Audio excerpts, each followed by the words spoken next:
Hi, I'm Abigail. I'm here to talk about photography, how I relate to it, and how I can help you get those incredible photos that you will absolutely love. Today I want to do a bit of an editing tutorial, just the very basic things that you need to know if you want to edit a photograph. But before I jump into the practical steps of editing and I show you how I edit my photos, I want to talk about taking photos. And I'm not going to talk about the settings that you have on your camera or which type of camera you're working with or anything like that. I want to talk about the file formats that your photos are saved as. So the two most common formats that you're going to have when you're working with any digital camera, and that includes your phone, is you're either going to save as a JPEG or you're going to save it as a RAW file. And most people have heard of JPEG files. That is the most common one if you're not working with professional photography.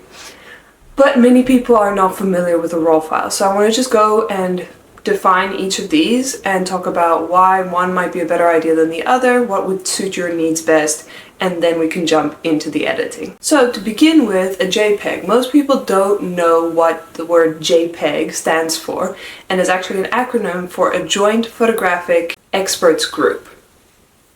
Don't have to worry about what that means, that's just a little bit of information you've got there. So most people just call it a JPEG, and basically it is just a file format that compresses all the image data that you have into a smaller format which still has a pretty high quality, and so that is the photograph that you usually see in whatever digital device that you have, whether it is your phone, on a laptop, on a television. Most of those photos are going to be JPEGs. It is the most commonly used end product of a digital photograph, and in many cases it is also what your camera is going to produce when you take the photo, depending on which settings you have and also which camera you're using. Some cameras can only shoot in JPEG, and really for the casual photographer, the beginner, amateur, hobbyist, it is going to be your choice of format that you're working with. Looking at a RAW format, this is a term that many people are unfamiliar with. Basically, a RAW format is just all the raw data that is taken in by the camera sensor when the photograph is taken. It is completely uncompressed, unprocessed, and it is in that sense, first of all, a much bigger file, ranging from 2 to 6 times the size of a JPEG of the same photo. But it is also, and this is why a lot of photographers will use a RAW format when they're taking pictures, a lot easier to manipulate and to actually change in editing. You've got a lot more control over the end result, the final photo that you're going to produce.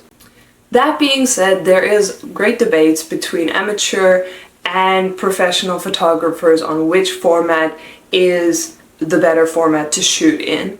I would say the larger majority of professional photographers are going to shoot photos in RAW, which is a larger file size, but it's easier to work with in post-production. However, that isn't to say that everyone does that. For myself, when I was starting out in photography, probably for the first 2-3 years, I shot all of my photos in JPEG. And then when I was trying to transition over, I would shoot in both JPEG and RAW files. With certain cameras you can do that. You can change your settings so that you've got both files. So basically you've got a double photo for each photo you take. What's very challenging about that is how much space it would take up on my SD cards and then my hard drives, because you've got 2 files rather than 1 file. But that's also one of the reasons why people will shoot in only JPEG, is because your RAW files are going to take up a lot more space. But not getting into too much detail about the debate on which is better or worse, for you, all you need to know right now is with a RAW file, you will be able to do more in editing, more in post-production, but it is a much larger file, so you need to be aware that it's going to take up a lot more storage space on whatever devices you're putting it on. And then secondly, a JPEG file can still be edited in pretty much any of the editing programs that you're going to edit a RAW file. However, it is a lot more versatile to have a JPEG file because there are many programs which cannot process and cannot open a RAW file, but it can open a JPEG file. So especially if you're starting out, it might very well be a better idea to shoot with JPEG. But if you are feeling a little brave and you want to try something where you're going to have a little more control over your editing process, then you can investigate and try working with RAW files. So without any further ado, let's jump into the editing. All right, here we go. And we're going to start today with this photo right here. But before we jump into the editing styles and just going step by step through each edit, I want to have a quick talk about what presets are. And this is maybe something that you've heard about, but a lot of people aren't familiar with what a preset actually is. Now here is my preset tab on the side here, and depending on what program you're using, it might look a little different. Basically, presets are a preset edit that has already been programmed, formatted, and saved as a file that you can apply to any photograph at one click, and you've got all your edits done. Now, usually with a preset, you're not going to just take it and leave it. You're going to do a little bit of tweaking, but essentially it is a great starting point, especially if you don't have a lot of skills in editing yet, that a lot of people would use this instead. Now, as you can see, each preset has its own different look. Some of them suit a photo better or worse. A really good preset is versatile, but it will still have its own look and feel to it. Now, these are presets that I've made and I use quite often. For this photo shoot, I found that my natural presets really worked the best and looked really great, but I'm not going to use a preset. I'm going to start from scratch and actually take you through the process of editing a photo completely from scratch. But if I was going to use a preset, I would probably use my natural preset number 3 for this photo specifically, and this is what the end result would be versus, so that would be without the preset, and this with the preset. Anyway, so that's presets. We're going to close that up and we're going to jump right into editing. For this first photo, what I'm going to do is a soft, filmy edit. And this is a very common, very popular edit that people have fallen in love with recently, is editing a photo to resemble a film photograph, but without losing the quality that you have with digital photography. So the first step that I'm going to take is I'm going to just edit light in the light category. This is something that you can easily do probably on your phone. Most modern smartphones, you have some range of editing capabilities in your gallery, and so this is your number one thing that you're going to be able to edit on any photo is the light. So beginning with exposure, this photo was very well exposed, and so you don't really have to do anything on the exposure. However, to just show you what exposure does, it basically increases or decreases the light. So here, if you drag the exposure up, it makes it more bright, and if you bring it down, it makes it darker. But like I said, we're just gonna keep it at 0 for now, and we're gonna look at the rest. I want to bring in a little bit more contrast onto this photo, especially as it is so well exposed and the lighting was so beautiful. There's not too much contrast, and I personally like contrast a lot, so I'm taking it up to 10. Then here's a little trick, specifically, especially if you want that softer feel in your photos.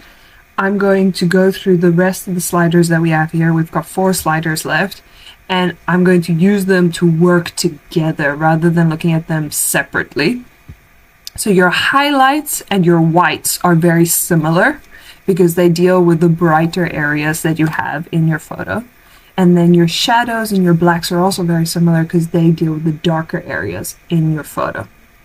And what I'm going to do is I'm going to use them together in that sense. I'm going to take my highlights, and at first this is not going to look very good, but I'm going to take my highlights down. I'm going to make them darker, and I'm going to take them to about -40-ish, or close enough there. Don't have to be too precise. And then my shadows I'm going to bring up. So this seems to be counterintuitive. I'm bringing my shadows up also to about the same place. And so that automatically makes the photo look very flat in comparison with what it was before.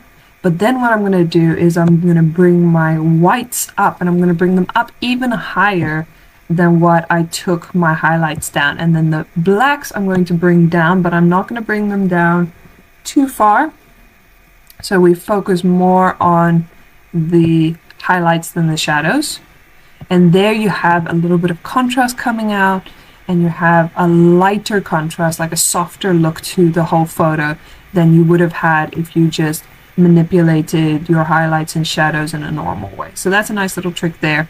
And you've already got a bit of a nice look here. I'll show you compared to no edit. So that's no edit and there. And all we've done is we've worked with the light. So the next part of the edit that I want to move on to is looking at color. And I'm going to go down. So we've got our color tab here. These sliders up here, you're going to probably be able to find very easily in any editing program that you've got. And I see I already had my tint up here, which I wasn't meant to have. But essentially what I'm going to do with this one is I'm going to first start with the temperature. I personally like a bit of a warmer photograph, and this was really nice light, but I'm going to bring it up just a little bit to add a little bit of warmth into the photograph. I also like when you've got more earth tones and you're more in nature or any browns or things, I love to bring more warmth into something like that. Then with a tint, we already have it up a little bit here, but I'm going to bring it a little bit higher, so into the purples and away from the greens, which even though we have green in the background, with the skin tones, we don't want things to be too yellow or too green, and that's why I'm bringing it up here also with the browns and with his shirt. So then vibrance. What vibrance does, which is an interesting one, a lot of people are familiar with saturation. Saturation basically just makes all of your colors brighter and richer. So to show you, if you bring your saturation, everything becomes more and more saturated, and it can become very oversaturated. This looks really terrible. The saturation is very high. On the other side, if you take your saturation down, it literally fades the color to the point where you will get a black and white photo, which is all the way here. Or you can get a sepia photo when you have it a little bit higher up, and it can be very beautiful. But I'm going to get into that a little bit later. So that's basically what saturation is. I'm going to get it back to the other. But what vibrance does is it takes the areas in your photograph which have the lowest saturation, so that parts which are a little bit undersaturated, and it only affects those parts of the photo. So it doesn't take the whole saturation up or down. And why that's really nice is you can bring out those colors which you're not normally seeing. So you see how that looks a lot more natural working with the vibrance rather than the saturation. And so yes, we're going to bring it up to about 30 on vibrance, and we're actually going to bring down the saturation just slightly to about -10, maybe a little bit less than that, say -7, and that just really balances out the saturation beautifully. And you can see so how our color edit has affected this is with just the light edit, and then the color edit just makes it a little bit more richer, more vibrant, a little bit warmer. I'm going to come back to the color mixer on this side in a minute, but first I want to take us all the way down to effects. Now, your editing program may not have all of these effects, but hopefully you've got some of it, and you can play around with a little bit to give it that soft effect that you're going to have in your filmy kind of textures. What we're going to do is we're going to bring down the texture to about 20 or so, and we're going to bring down the clarity as well to about 30 or so, and we're also going to bring down the dehaze just slightly to about 10. You see how that immediately makes the whole picture so soft and gentle, and it looks like there's almost some filmy blur over the lens. So that's what we want. The other thing that you can do to make something look more filmy is you add grain. Now, I'm personally not that big a fan of adding grain, but for this edit we will add, let's say, about 20, up to 20 on, a little bit over 20 on grain. You do not want to overdo grain. Even if you are looking to have that filmy effect, you do not want to overdo your grain, because grain is basically a distortion of the photo that you have. It's adding little flecks and things into your photo, and so if you overdo it, it just ruins the effect. You want to have it as kind of an enhancement, but not, be very careful. Rather underdo it than overdo it.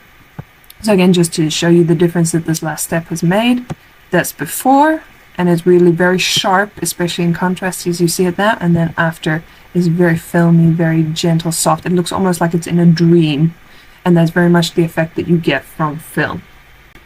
Now, one of the things that I personally find very important when it comes to editing is going to be having true to color, especially when it comes to skin tones and natural things in your photo. You want to keep it true to color, and you don't want to overdo your greens or overdo your blues or any specific color that you have. So you can be very careful, especially in the area of temperature, not making it too warm or too cold, and also be careful when you're using your tint.